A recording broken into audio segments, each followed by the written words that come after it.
मुंबईमध्ये टाटाची वीज महागणार कंपनीकडून वीज नियामक आयोगाकडे दरवाढीचा प्रस्ताव देण्यात येणार आहे। मुंबईत टाटाची वीज महागणार आहे। कंपनीकडून वीज नियामक आयोगाकडे दरवाढीचा प्रस्ताव देण्यात आलाय।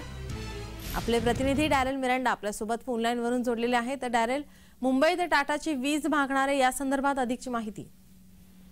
नीलम, मुंबईत टाटाची वीज मागणार आहे तसा प्रस्ताव टाटा वीज कंपनीकडून वीज नियामक आयोगाकडे देण्यात आला आहे। 1 एप्रिल 2024 पासून दरवाढीचा प्रस्ताव दिला असून याचा फटका जो आहे तो छोट्या घरगुती ग्राहकांवर पडणार आहे।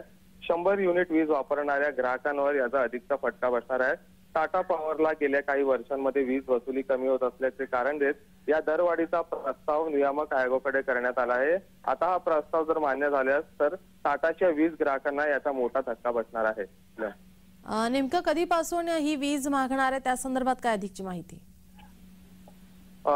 सध्या जी माहिती प्राप्त झाली आहे नीलम, त्यानुसार 1 एप्रिल 2024 पासून दरवाढीचा प्रस्ताव दिला आहे। जर हा प्रस्ताव मान्य झाल्यास तर याचा फटका सर्वसामान्य ग्राहकांना बसणार आहे। नीलम, धन्यवाद डॅरेल, तुम्ही दिलेल्या या माहितीसाठी।